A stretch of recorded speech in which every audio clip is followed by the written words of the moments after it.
Призвание женщины – продолжение рода, но бывает, что болезни и патологии мешают осуществиться этому. Женских факторов основных выделяют три.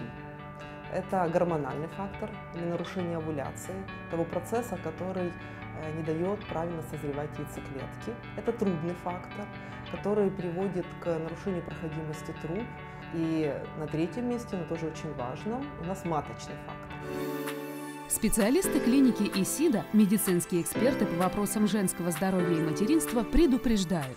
Очень часто любые аномалии развития внутренних половых органов женщины протекают бессимптомно, и она узнает о них только на УЗИ. Именно таким может быть заболевание эндометрия – внутренней ткани матки, куда прикрепляется эмбрион. Эндометриоз – это такой процесс, когда эндометрий, внутренний слой матки, распространяется вне своих пределов, попадая в разные органы и как бы поселяясь там. Женщина иногда эндометриоз не чувствует. Лечением этому является коррекция полости, когда мы делаем специальное исследование гистероскопию, выявляем причину и тут же эту причину убираем. Лечат эндометриоз таблетками, либо оперативно.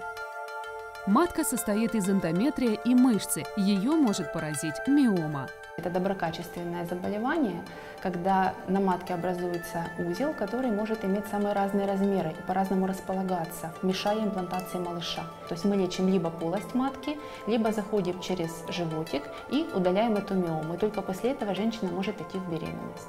Изменения формы матки и ее размеров чаще всего вызваны пороками развития, и бывает, женщина даже не знает о них. Тем не менее, врачи сделают все возможное, чтобы устранить аномалии. Не все поддаются оперативному лечению, но мы можем откорректировать большинство из них. Мы хирургическим путем удаляем ненужное. И у нас получается полость большего размера, лучшая, которая может выносить беременность. Все ради того, чтобы помочь. Мы тут делаем такие вещи, мы дарим счастье материнства, чтобы в каждой семье появился этот детский смех. Настройтесь на самое лучшее, и вы будьте здоровы. Главное, никогда не опускайте руки.